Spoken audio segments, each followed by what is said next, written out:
Amém. Vamos fazer uma pequena oração para iniciarmos.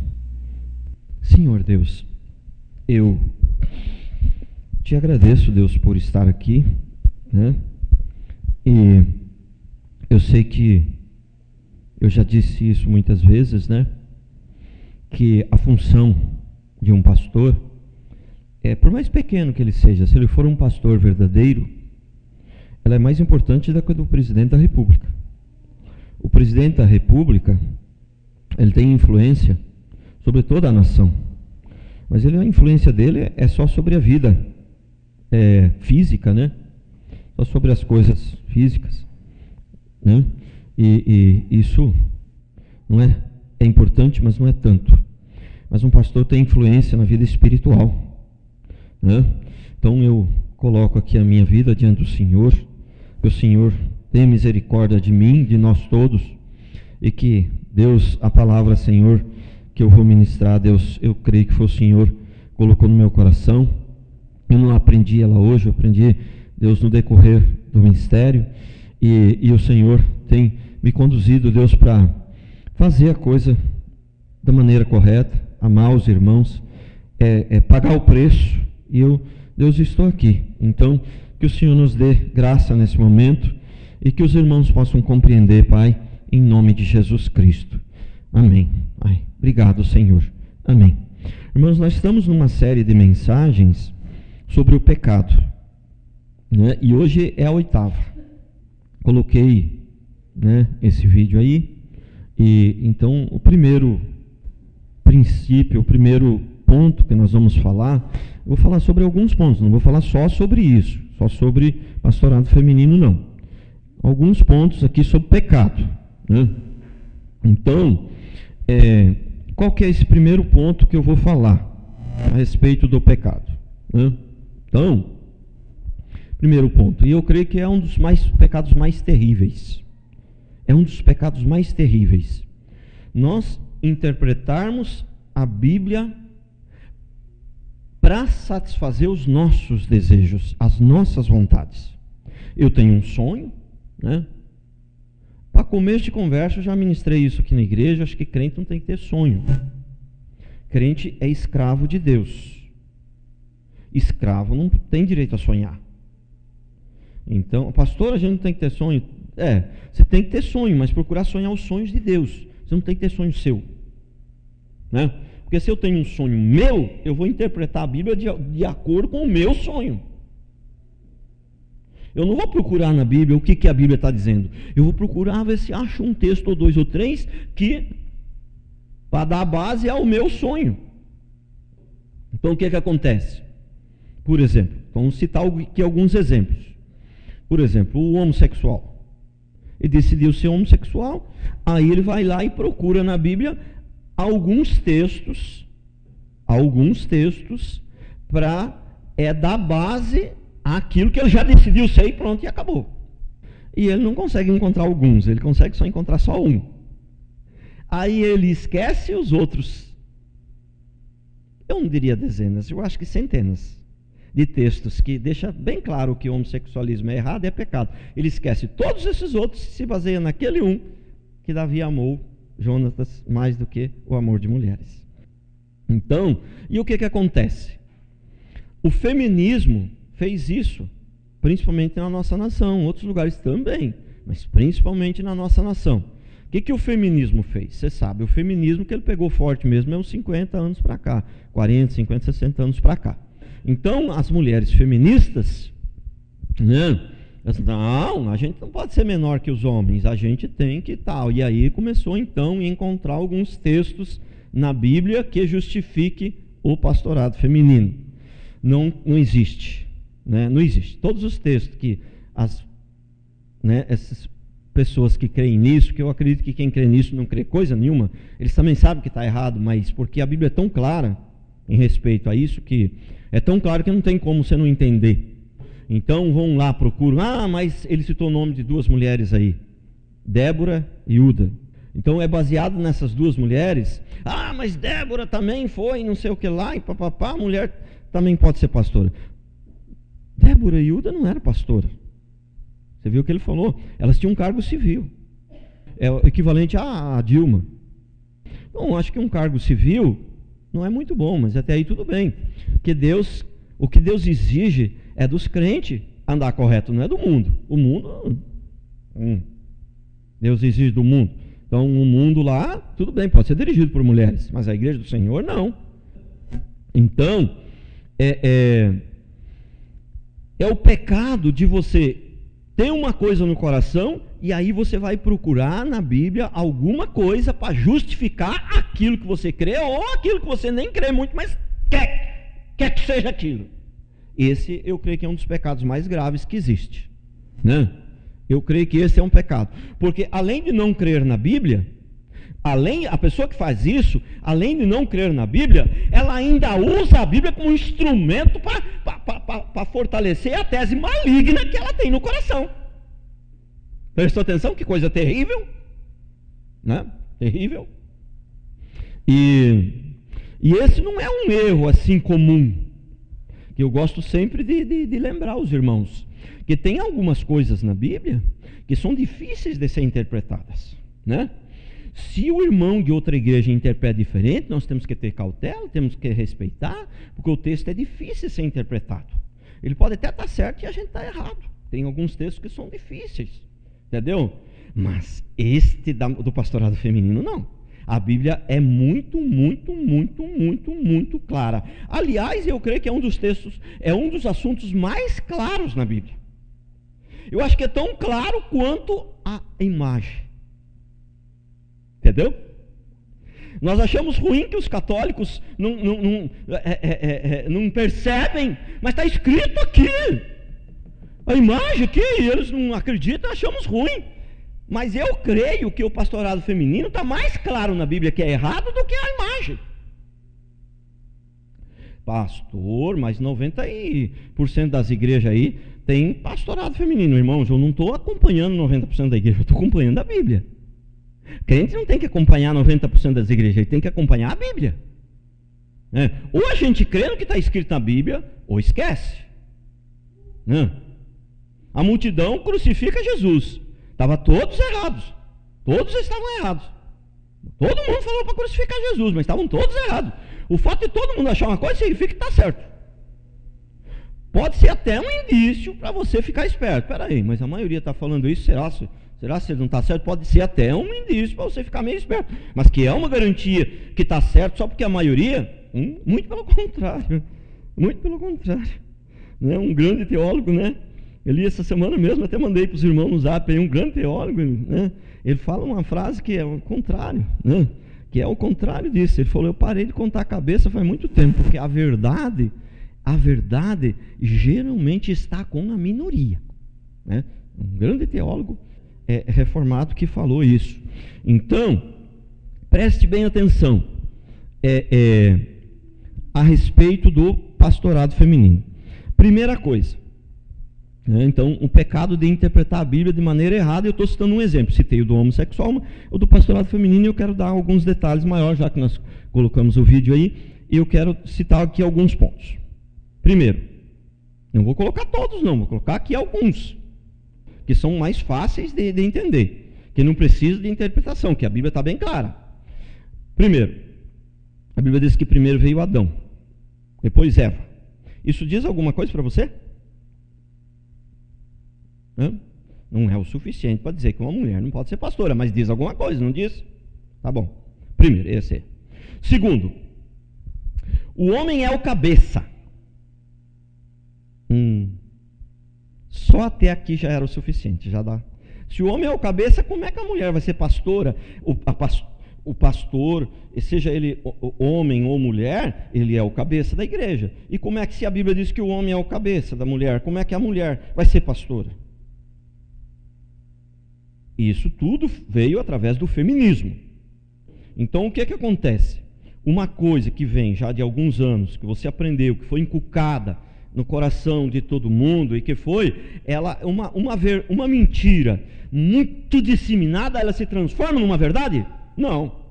Ela continua sendo mentira, mas só que ela quase parece que é verdade, ela quase prova que é verdade, tudo indica que é verdade, mas ainda continua sendo uma mentira, mesmo sendo disseminada assim, né, o tempo todo. E é uma coisa gravíssima, não é uma coisa irrelevante. Ah, pastor, lá na outra igreja, lá aqueles grupos que vocês fazem nas casas, eles chamam de célula, vocês chamam de pequeno grupo. Faz alguma diferença, irmão? Faz diferença nenhuma, são coisas que são relevantes. É o estilo deles, é o jeito deles, é o nosso. Não faz tanta diferença. Pode até fazer, mas se fizer também não faz tanta diferença. Agora, esse negócio de mulher à frente da igreja, o que acontece? Nós temos prova disso. A maior parte das igrejas que são dirigidas por mulher é um desastre. É um desastre. Valnice Milione já profetizou a volta de Jesus. Essa aí então chegou a ser apóstola, né? Aí é só o que faltava, né? Já profetizou a volta de Jesus algumas vezes, não veio. Entendeu? Aquela da Adventista lá também, uma mulher, já profetizou a volta de Jesus algumas vezes, não veio. Da Igreja Quadrangular, é uma mulher que é à frente, também é um desastre. Entendeu? É um desastre. Ainda tem igrejas quadrangular que tem o temor a Deus, porque tem um homem de Deus ali à frente que se mantém firme, mas a maioria delas já está tudo igual ao universal. Não todas, porque sabe por quê? Tem algumas que tem um homem de Deus ali que ele se mantém fiel ali e não acompanha, entendeu? O resto, mas a maioria já se perdeu. Coisa que quando começou até que era boa. Então, até que era, não é questão de boa, até que pregava a palavra, né, razoavelmente correta e tal, né, e hoje ela não é mais, então está uma tristeza. Então, olha o que acontece, quando começa com a mulher, o que acontece? Geralmente uma igreja onde ela é dirigida por uma mulher, dificilmente os homens em casa têm autoridade sobre as mulheres é que mandam nas casas. Vê se isso não é uma coisa diabólica, porque veja bem, se tem aqui na frente, uma pessoa aqui na frente, instruindo você, e você não tomar essa pessoa como espelho para a sua vida, tem alguma coisa errada. Fala, não, eu não tomei ela como espelho porque eu não confio nela. Bom, se você não confia no pastor da sua igreja, em quem está liderando, você tem que ir para outro lugar. Esse é o primeiro ponto. Se tem alguém aqui, você tem que ter um mínimo de confiança. Não é confiar assim, né? Que a nossa confiança no fundo está em Deus, mas estou falando, você tem que ter um mínimo de confiança ali, quem está ali à frente. Então, se você tem um mínimo de confiança em quem está ali à frente, você tem que seguir aquela pessoa como modelo. Apóstolo Paulo fala, sede meus imitadores.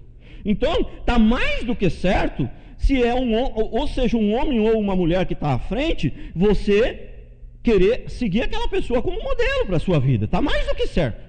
E aí você vê aquela pessoa com aquela autoridade toda lá, e você não vai querer fazer o mesmo? Você está errado em querer fazer o mesmo? Não, é onde acontece, as mulheres, né, divisões, são divisões, né?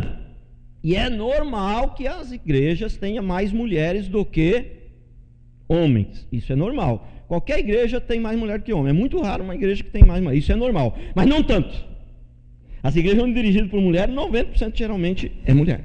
Lógico que não todas, tem exceções. Estou falando em média, né? 90% é mulher. Você vê muito poucos homens. Eu já vi igreja dirigida por mulher que até tinha mais ou menos uma quantidadezinha de homem, mas a maioria delas é muito pouco homem. Entendeu? Não parece uma coisa, uma igreja dirigida por mulher parece uma máquina de dividir famílias, de separar família, de trazer confusão. Agora, aparentemente, inicialmente, em alguns lugares, a pastora parece maravilhosa, cheia do Espírito, amorosa, parece, e às vezes até mas não vai, a médio e a longo prazo vai trazer morte, porque tudo aquilo que não é bíblico, a médio e a longo prazo, ainda que pareça maravilhoso, ainda que pareça lindo, ainda que quase dê para provar que aquilo é lindo, entendeu? Não tem jeito, a médio e a longo prazo vai trazer morte, porque só o que é bíblico gera vida, só o que é bíblico. Então nós não estamos falando de um erro secundário, nós estamos falando de um erro teológico gravíssimo. Então, como eu disse, tem coisas secundárias que às vezes a gente também erra e tal, Deus tem misericórdia, nós estamos aqui para aprender e crescer. Mas nós estamos falando de um erro gravíssimo. Não é grave, não é gravíssimo. Então, olha, primeira coisa, Adão veio primeiro. Segundo, a Bíblia diz que o homem é o cabeça. Terceiro, o sogro de Moisés, os irmãos aqui, acho que todos são cristãos aqui, não tem ninguém aqui, todos acho que são cristãos batizados aqui, então acho que os irmãos conhecem aquela passagem da Bíblia que Moisés estava atarefado com muita tanta coisa sozinho, e o sogro de Moisés foi fazer uma visita para Moisés e falou: levanta homens tementes a Deus, homens tementes a Deus, e põe uns como chefe de 10, outro como chefe de 50, outro como chefe de 100, outro como chefe de 1000. Homens. Não pediu mulheres, o sogro de Moisés. Os patriarcas foram 12 homens, correto? Patriarcas foram 12 homens. Quinto, não havia sacerdotisa, não existe na Bíblia sacerdotisa, não existe pastora na Bíblia. Tem 2 vezes a palavra pastora no Velho Testamento, mas não está se referindo a pastor de gente, é pastora de ovelha, de bicho. É pastora de bicho, é de animal. Mas tem gente que até pega aquela palavrinha para justificar o pastorado feminino, mas era pastora de bicho. Quinto, eu falei, né? Não havia sacerdotisa, havia sacerdotisa de Baal, dos outros deuses, né? De sacerdotisa de Deus, não. Então, não havia sacerdotisa, não havia pastora, não havia diaconisa e não havia bispa. Sim, apóstolo é lógico, menos ainda, né? Apóstolo, eu já preguei sobre os apóstolos aqui. Todos esses apóstolos que existem aí, diz que agora está perto de 40 mil apóstolos no Brasil. Todos eles são falsos. Todos, eu já preguei aqui. Todos eles são falsos. A Bíblia diz que no final dos tempos viria a apostasia. Todos eles são falsos. Porque a principal característica do apóstolo é ter visto Jesus. Entendeu? É ser enviado diretamente por Jesus. E tem várias, eu já expliquei, eu já preguei aqui uma pregação sobre isso daí. Então, os discípulos, 12 discípulos. Você viu o que ele falou ali? Foi escolhido 12. Mas aí, Judas saiu fora. Podia ter escolhido Maria, podia ter escolhido uma outra mulher, não. Escolheram 2 homens, fizeram o sorteio, tinha um. O 13º apóstolo que veio depois, homem também. Paulo também. Aí depois, né, tem um problema lá com as viúvas. Quem que seria melhor para cuidar das viúvas? Mulheres, né? Mas Deus escolhe 7 homens cheios do Espírito Santo para cuidar de viúva, irmãos. Homem para cuidar de viúva. Por quê? Porque a posição de autoridade, de ofício na igreja, de ministério, de liderança na igreja é de homem, tem que ser para homem. Então, olha, e uma coisa interessante, o que você acha? O que é que você acha da Bíblia ter 66, todos eles escritos por homens? Pastor, tem um livro de Ruth lá, não, chama livro de Ruth, mas quem escreveu foi um homem. Ruth é a pessoa que está sendo, né, direcionada ao livro ali, quem escreveu foi homem. Todos os livros foi homem que escreveu. Todos, sem exceção. Entendeu? Então, as 7 cartas de Apocalipse. As 7 cartas de Apocalipse simbolizam o quê? Está simbolizando ali a igreja. Toda, de maneira geral. E a carta a quem? A anja da igreja? Não. É o anjo da igreja. O anjo da igreja ali é o pastor. Então, as 7 cartas de Apocalipse, o pastor é homem também, irmãos. É homem também. E agora eu quero ler um texto aqui. A Bíblia também diz que, né, ele citou ali, que seja marido. Quando ele vai dar as características, ele não põe em lugar nenhum, ó, se for mulher, que seja esposa de um só marido. Não tem isso na Bíblia. Só tem na Bíblia que seja marido de uma só mulher. Prestou atenção? Quer dizer, o homem precisa de ter uma instrução para dizer a ele quais as qualificações que ele precisa para ser um pastor. E a mulher não precisa. Deus não citou. A Bíblia não cita a mulher para ser a mulher que queira ser pastora, que seja esposa de um só homem. Não fala isso. É marido de uma só mulher. Agora eu quero só ler um texto, mas antes de ler o texto, eu quero dizer o seguinte: ainda que existisse uma diaconisa na Bíblia, ainda que Débora e Uda não fosse civil, fosse um cargo de pastora, olha, ainda assim, eu diria a você que não seria base para a mulher ser pastora. Sabe por quê? Sabe por quê? Vou falar para você por quê. Porque se uma igreja se reúne em assembleia, uma igreja, uma empresa, ou qualquer um se reúne em assembleia, tem 40 membros para votar. 38 votos contra e 2 a favor. Você vai ter que desconsiderar aqueles 2 votos e ir pelos 38, vai ou não vai? Hã? Então, ainda que tivesse algum versículo que dissesse que tinha uma diaconisa, ainda assim não daria para consagrar a diaconisa, porque sabe por quê? Você não pode deixar dezenas de textos isolar e se apegar a um só, irmão. Se 38 votou contra, vamos mudar de igreja aqui, vamos mudar lá vamos mudar lá para Mantiqueira, vamos fazer aqui uma votação, quem vai querer?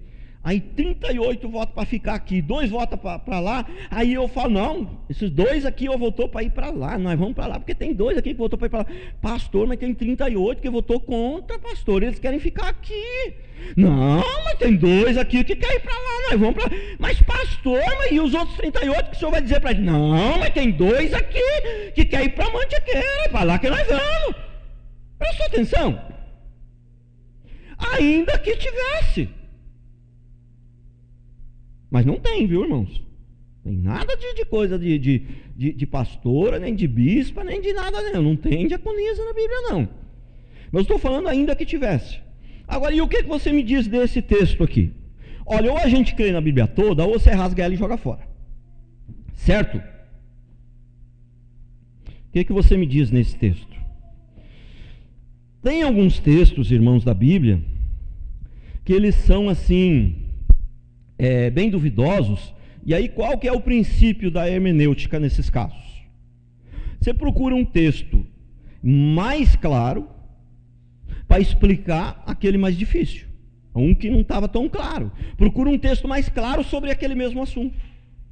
Qual que é um outro princípio da hermenêutica? Entendeu? É você procurar vários textos que falem sobre aquele mesmo assunto. Então, se você encontra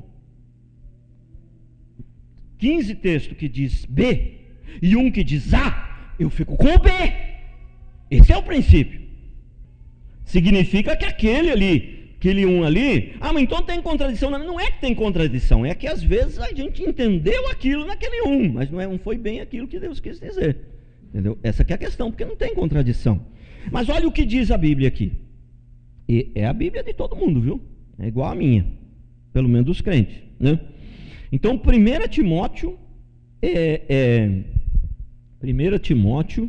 2:12. Não permito que a mulher ensine nem exerça autoridade de homem. Esteja, porém, em silêncio, porque primeiro foi formado Adão e depois Eva. E Adão não foi iludido, mas a mulher, sendo enganada, caiu em transgressão.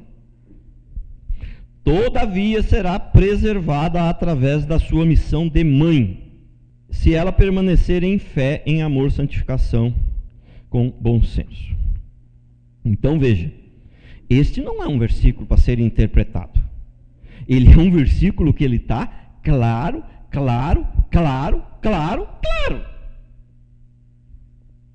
Amém? Mas qual que é a alegação de quem?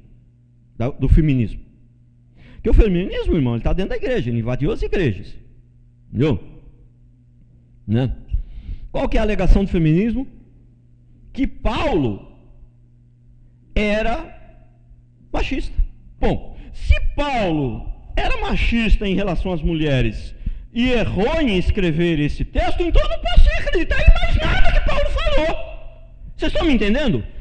Presta atenção aqui, irmãos. Se Paulo era machista e foi radical em relação a esse texto aqui, falando a respeito das mulheres, então eu não posso acreditar em mais nada que Paulo falou. Eu estou certo ou eu estou errado? Pastor, mas o senhor está falando isso no 90% das igrejas. Irmãos, eu quero repetir, eu não sigo 90% das igrejas, eu sigo a Bíblia. O mundo está perdido, eu vou me perder também, só porque todo mundo está perdido?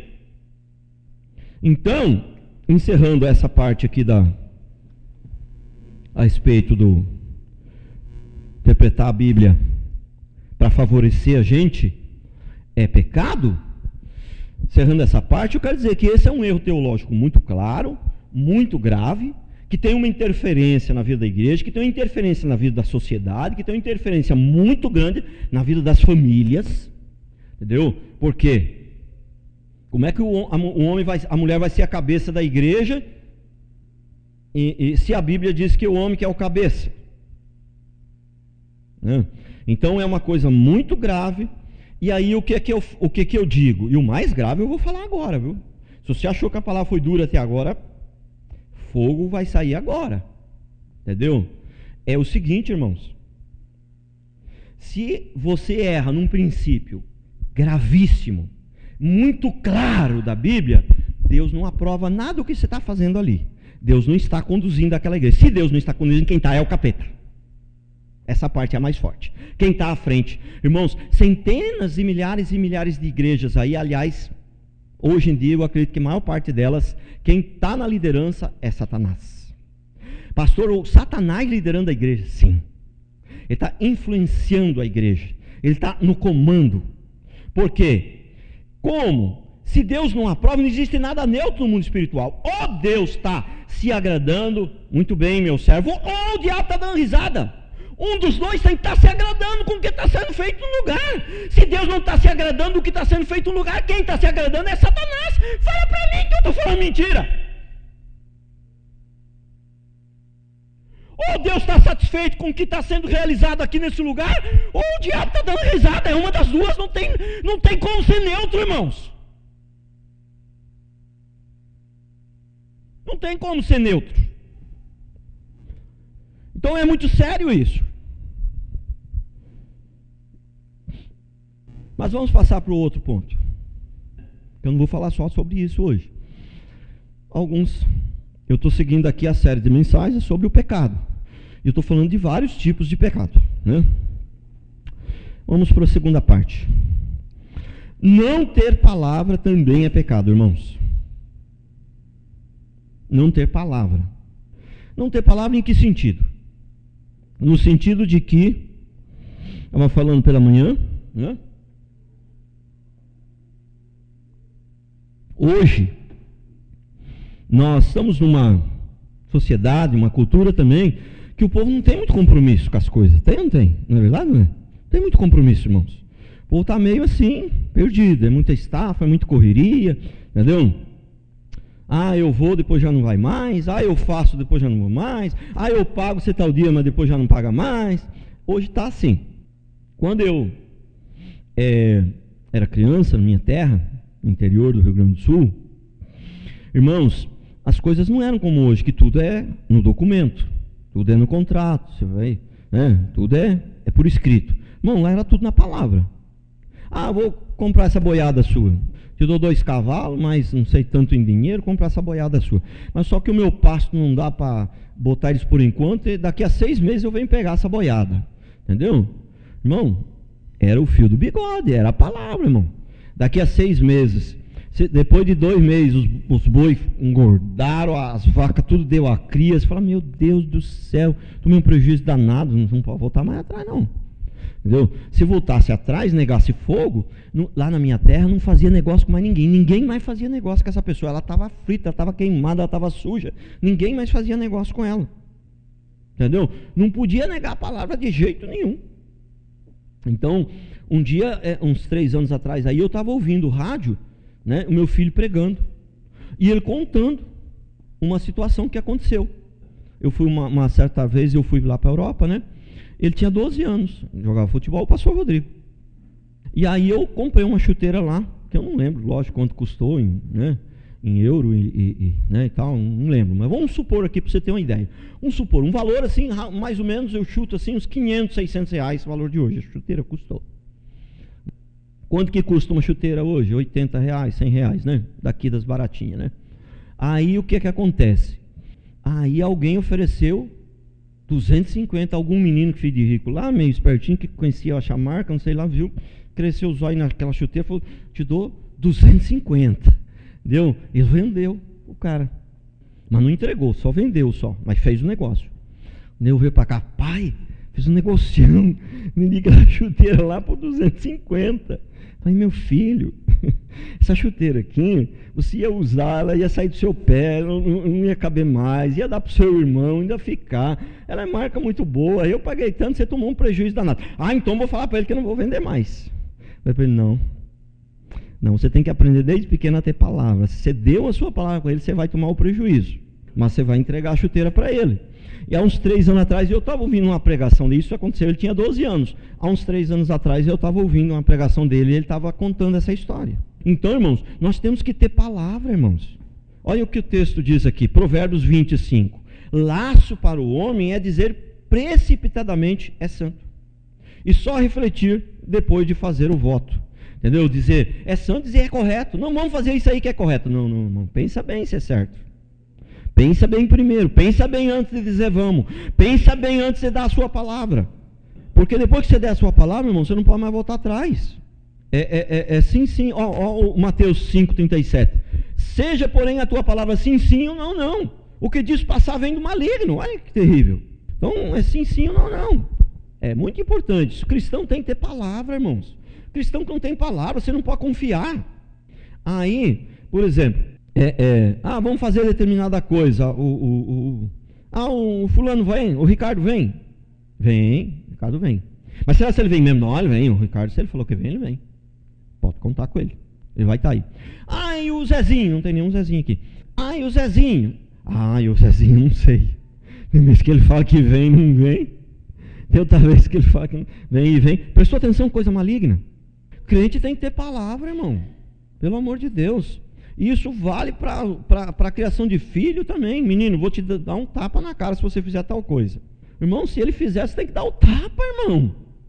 Você está ensinando o menino a ser um frouxo. Está ensinando o menino que você jamais pode falar para o menino, se você fizer aquilo ali, eu vou te bater. E o menino faz, depois não bate. Você jamais, isso é assassinar o menino. Isso vai ser terrível. Isso vale para a criação de filho, vale para os irmãos, vale para todo mundo. Compromisso, irmão. Você tem que ter palavra. Crente não tem palavra. E é o que está acontecendo muito hoje em dia. Essa vida muito corrida, muito estresse, eu vou, não, mas cheguei atrasado. Mas peraí, antes de dizer que você vinha, tinha que ter pensar que tinha o risco de chegar atrasado. Não estou dizendo que se você falhar uma vez ou outra, acontecer algum problema, você vai morrer por causa disso. Não estou dizendo isso. Eu estou dizendo aqueles que vivem na prática. Irmão, se um dia você der a sua palavra e não deu para cumprir, irmão, não fica desesperado não. O que não pode é virar um costume, virar uma prática, entendeu? Porque às vezes acontece mesmo, você dá a sua palavra, acaba no que não dá, né? Deu a sua palavra que você ia no tal lugar, aí no caminho furou o pneu, entendeu? Não deu para chegar, paciência. Não é? Eu não estou falando de exceções, eu estou falando quando isso vira uma prática, né? Pessoas que você não dá para confiar na pessoa. Pessoa cristã tem que ser pessoas que você pode confiar nela. Não é confiar, porque a Bíblia, a Bíblia condena confiar no sentido de, não, aquele irmão vai resolver o nosso problema. Aquele irmão, nesse sentido, você não pode confiar. Não, mas confiar no sentido, não, ele é um irmão, ele é firme, ele falou que vem, ele tem palavra. Nesse sentido, nós temos que confiar nos irmãos. Mas como é que você vai confiar se a pessoa não tem palavra? Cobiça. Cobiça, irmãos, é um negócio pecaminoso. É uma coisa terrível. Agora nós temos que separar o que é a cobiça e o desejo assim de avançar, de melhorar de vida. Não, vou estudar, vou melhorar de vida, vou orar a Deus para me dar um trabalho melhor, para eu poder criar os meus filhos com mais decência. Isso é um desejo de avançar. Na verdade, todos nós devemos ter um desejo de avançar. Então, o que seria a diferença, né, do desejo de avançar, de prosperar, de mudar de vida, de melhorar? Então eu tenho que ter o desejo de avançar, eu tenho que desejar, eu como pastor, você como irmão também, viu? Nós temos que ter um desejo assim, de que a nossa igreja cresça, sabe? Chegar aqui, sei lá, daqui a 2, 3 anos, 4, 5 anos, isso aqui está cheio, que seja 10, sei lá, temos que ter um desejo de que ela cresça, temos que querer avançar, porém, isso é santo. Agora, porém, nossa, mas aquela outra igreja lá tem 350, não, até os... que há 3 anos aqui vai ter 350 também. E eu vou conseguir, e vai. Isso já é um negócio maligno, isso já virou uma cobiça, isso já virou uma coisa, né, que você vai acabar abrindo mão dos princípios para conseguir o que você quer. Então já virou uma coisa maligna. A cobiça é uma coisa que você começa a abrir mão dos princípios para chegar onde você quer. E também a cobiça tem a ver com você, às vezes, as motivações erradas. Você não é querer crescer para agradar a Deus, para avançar, para ter uma família melhor. Na verdade, é crescer para ser melhor que o outro. Geralmente a cobiça tem a ver com isso. Então, 1 Timóteo 6, 9 a 10. Ora, os que querem ficar ricos caem em tentação e cilada, e em muitas concupiscências insensatas e perniciosas, as quais afogam os homens na ruína e na perdição. Porque o amor do dinheiro é a raiz de todos os males. Alguns nesta cobiça se desviaram da fé, e a si mesmos se atormentaram com muitas dores. Então o que acontece? O dinheiro é maldição, irmãos? Lógico que não. O dinheiro é bênção, mas o amor ao dinheiro é a maldição. Então você querer prosperar, você querer avançar, melhorar de vida, você não tem uma casinha, né? Falou,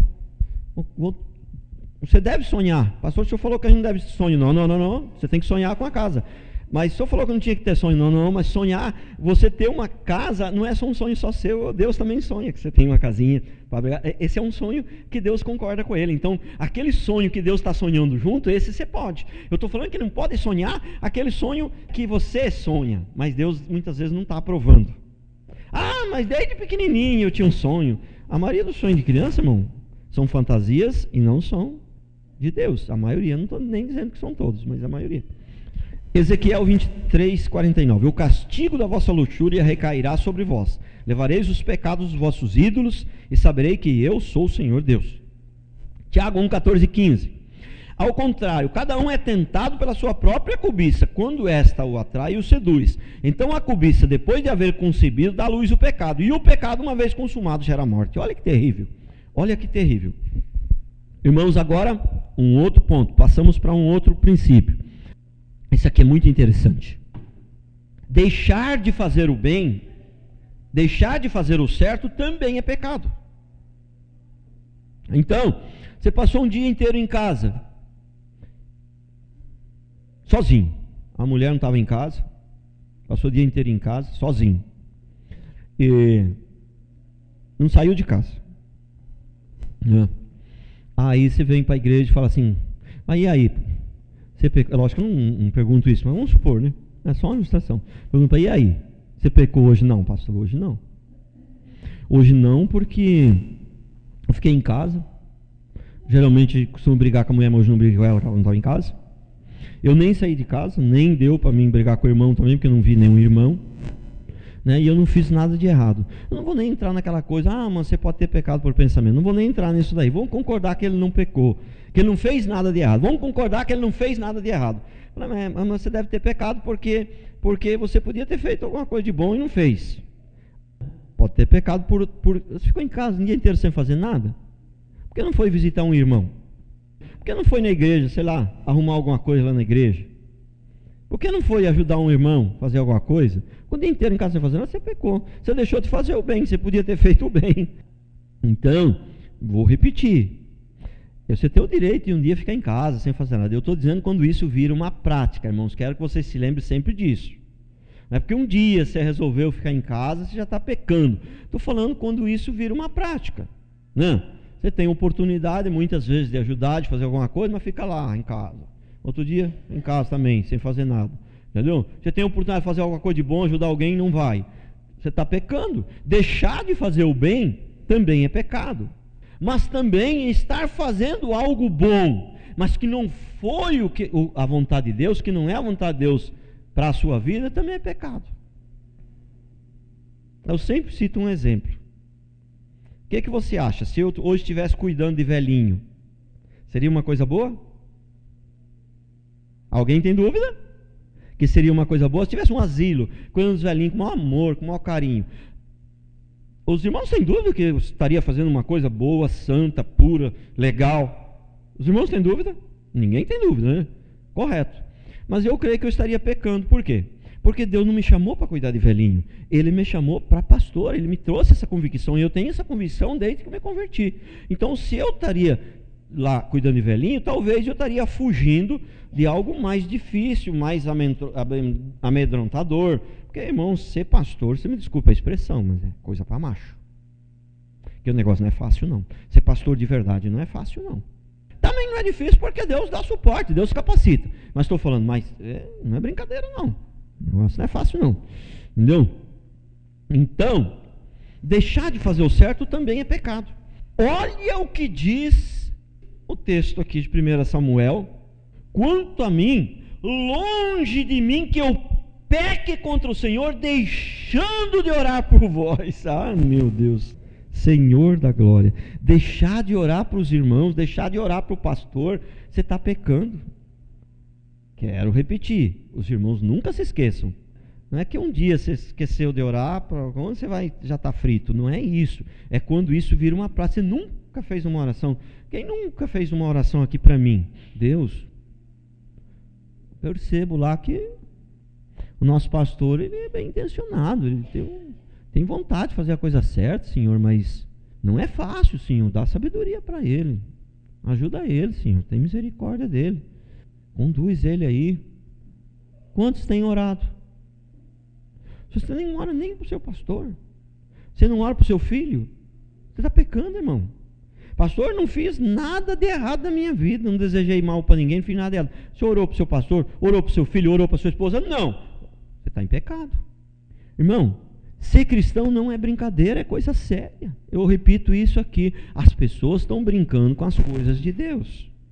Essa semana uma irmã muito preciosa, muito bacana, muita gente boa.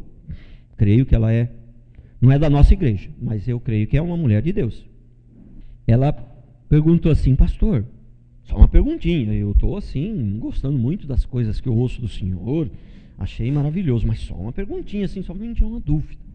Daí eu gosto, acho que as pessoas têm que perguntar mesmo, né? Pode ficar com dúvida, eu gosto quando faz isso. Falou assim: pastor, o senhor fala muito de mudança de vida, né? E aquele negócio ali que tem que mudar de vida, que tem que mudar de vida, que tem que mudar de vida, que tem que mudar de vida. Não traz uma pressão na vida da gente assim, não tira a paz da gente, dos irmãos? Boa pergunta, né? Boa pergunta. Irmão, se a verdade tirar a sua paz, ai, louvado seja Deus. Ai, meu Deus, Deus me ouviu. Se a verdade tirar a sua paz, é a melhor coisa que deve estar acontecendo na sua vida. Entendeu? Porque se você ficar no erro e continuar em paz, aí está perdido, aí nós estamos fritos. A verdade, se você estiver errado, a verdade, ela tem que tirar a sua paz para que você corrija. Agora, ela pode tirar uma paz inicialmente para que você corrija, mas assim que você começar a tentar corrigir, vai voltar a paz de novo. Sabe por quê? Sabe por quê? Não tem peso nenhum para mim esse desejo que eu tenho de mudar de vida, de melhorar cada dia, de ser um pastor melhor, de ser um pai melhor, de ser um avô melhor, de ser um marido melhor, sabe? Esse desejo que eu tenho prazer nele, ele é a motivação da minha vida, é ele que mais me alegra, entendeu? Por quê? Se você arrumou desculpe a expressão, toda a reverência, a ilustração, mas o jovenzinho lá, ele arrumou uma namorada, e ele está, entendeu? Apaixonado pela namorada. Mas aí o que acontece? Aí ele não pode mais usar aquelas roupas para fora da calça, e aquela toda desleixado, e sai do futebol e vai sem tomar banho pro lugar. Não, agora ele tem que se arrumar direitinho. Agora ele saiu do futebol, ele tem que tomar o banho para ir lá onde tá as meninas, entendeu? Ele tem que tomar banho, ele tem que pôr uma roupa nova, e ele penteia direitinho, põe um perfume. Mas aí ele esqueceu de pôr o desodorante, ele volta, já tinha trancado a porta, ele volta, entendeu? Mas aquilo ali não é sacrifício nenhum para ele, é um prazer. Ele está tentando mudar de vida, ele está ficando mais bonito, ele está caprichando, mas é um prazer, não é sacrifício, irmão. Então é um prazer, um dos maiores prazeres na minha vida, esse desejo de mudar de vida. Não pode ser, ele pode até te trazer um peso na hora, mas é para que você mude. É porque você tome uma posição. Porque quando a verdade tira a sua paz, é o primeiro passo. Entendeu? Agora, o cara está pregando a verdade lá, e você continua no erro e continua em paz, e aí está ruim, irmãos. Aí está ruim. Mas ela pode tirar a sua paz na hora, para dar aquele choque, para você tomar uma posição, para melhorar, mas depois ela vai voltar à paz. A verdade, no fundo, depois sempre traz paz. Sempre traz paz. Então, quanto a mim, longe de mim que eu peque contra o Senhor, deixando de orar por vós. Antes vos ensinarei o caminho bom e direito. Tiago 4,17. Portanto, aquele que sabe o que deve fazer o bem e não o faz, está pecando. E não Gálatas 6:9, não nos cansemos de fazer o bem, porque a seu tempo ceifaremos, se não desfalecermos. Hebreus 3:16, não negligencieis igualmente a prática do bem e a mútua cooperação, pois com tais sacrifícios Deus se compraz. Prestou atenção? Você já viu que as igrejas modernas hoje estão nessa moda, né? Que agora é a graça, Deus não se agrada mais de sacrifício. Já viu isso, né? Então, Deus não se agrada daquele sacrifício de animais. Aquele lá não.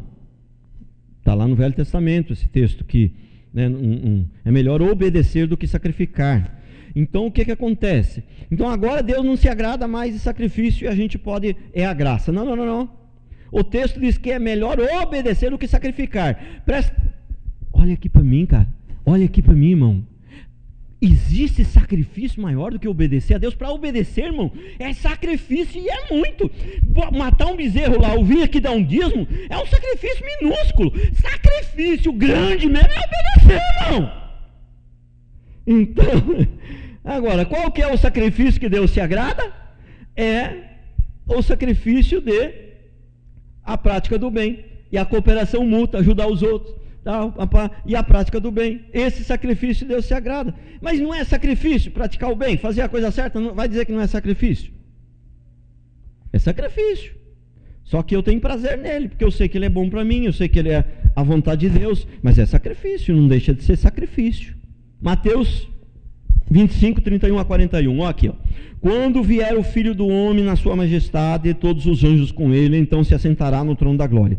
E todas as nações serão reunidas em sua presença. Ele separará uns dos outros, como o pastor separa os cabritos das ovelhas. E porá as ovelhas à sua direita, mas os cabritos à sua esquerda. Então dirá o rei aos que estiverem à sua esquerda: vinde benditos de meu Pai, entrai na posse do reino, que vos está preparado desde a fundação do mundo. Porque tive fome e me destes de comer, tive sede e me destes de beber, fui forasteiro e me hospedastes. Bom, o que acontece? A salvação agora é pelas obras? Não. A salvação é pela graça. Mas quem foi salvo vai fazer coisas boas. Quem foi salvo vai produzir frutos bons. E os frutos bons é isso aí. Então nós somos avaliados pelos frutos. É pelos frutos que você sabe quem é crente. Tem pessoas que eu vejo na rua, enquanto na rua a pessoa fala que é crente. Eu, na primeira olhada assim, eu vejo, já sei, isso aí não é crente. Por quê? Pelos frutos, pelo estilo de vida, pela roupa que veste. Uma vez nós demos muita risada, né? A Carol deu muita risada no carro, porque tinha um povo assim, de longe assim, e eu falei, eu acho que deve ser as ovelhinhas lá do nosso aprisco. Eu fui chegando mais perto, a sainha estava muito curta, eu falei, ixi, isso aí não é do nosso aprisco, não, a Carol. A Carol não aguentou de tanta risada. Falei, não, isso aí não é do nosso aprisco, não, a saia estava muito curta. Entendeu? Então, estava nu, me vestiste, enfermo, foste visitar-me, foste ver-me. Então perguntarão os justos: Senhor, quando foi que te vimos com fome, te demos de comer, ou com sede, te demos de beber? Quando te vimos forasteiro, te hospedamos, ou nu e te vestimos? E quando te vimos enfermos, fosse me visitar? O rei respondendo lhes dirá: em verdade eu vos afirmo que sempre que o fizeste a um dos meus pequeninos irmãos, a mim me fizestes. Então o rei dirá também aos que estiverem à sua esquerda: apartai-vos de mim, malditos, para o fogo eterno preparado para o diabo e os seus anjos. Bom, irmão, fala a verdade aqui. Deus não se agrada de sacrifício? Mas peraí, você chegar em casa cansado do trabalho e visitar o irmão que está no hospital, não é sacrifício? E passar no outro lá que está com problema, que não tem o que comer e levar uma cesta básica, não é sacrifício? E Deus não quer sacrifício mais? Irmão, está muita heresia hoje sendo pregada. As pessoas estão pregando muito coisas que lhe agrada, coisa que lhe compraz. E Isaías já profetizou isso. Isaías já falou isso. Não nos profetize a verdade, profetiza-nos ilusões, coisas aprazíveis.